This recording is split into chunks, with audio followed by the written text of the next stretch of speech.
So this next question made me laugh.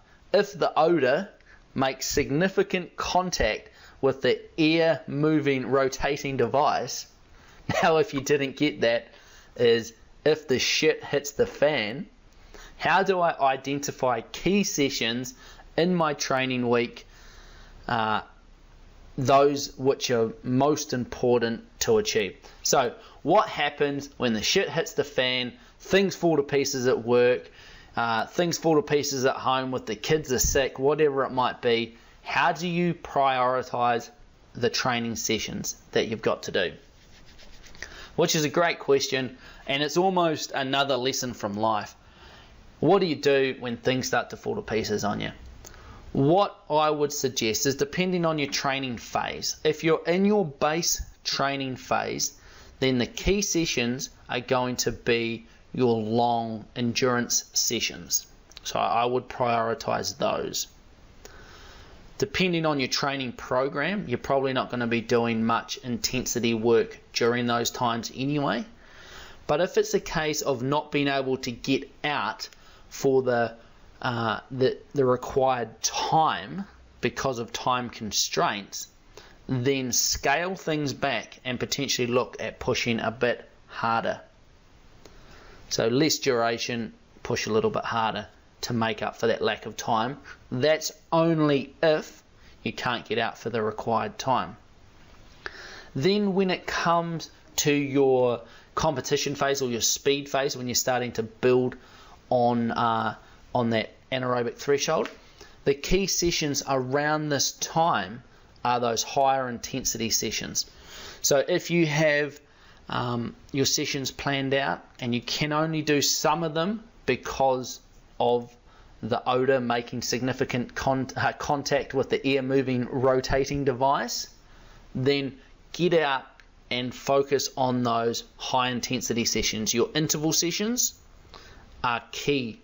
So I would much rather see an athlete skip, say, a general session, maybe it's a steady state run or a ride, and instead complete their interval session because they don't have enough time, than the other way around. You're going to get the biggest benefits from the interval sessions.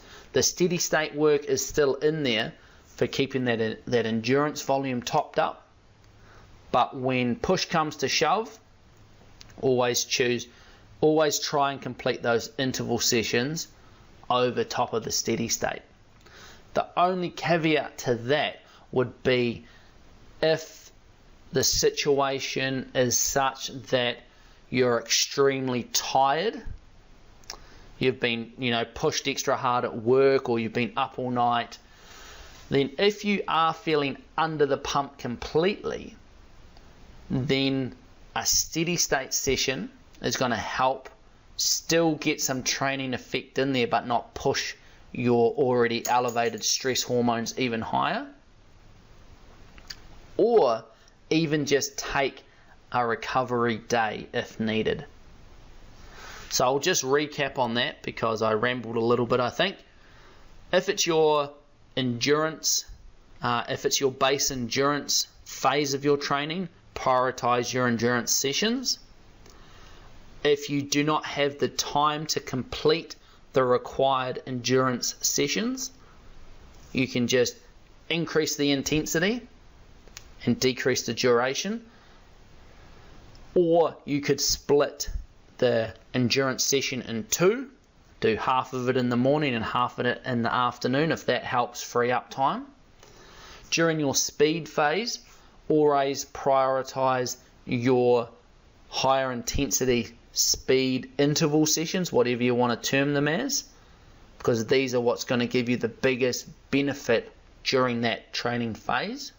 However, if you're feeling extremely run down, under the pump, getting sick, whatever it might be, then it's okay to scale back those higher intensity sessions, prioritize the steady state work, or even just take a complete recovery day to help balance out those stress hormones.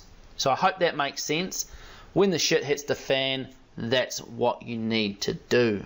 Get out there, train hard, but most importantly, train smart.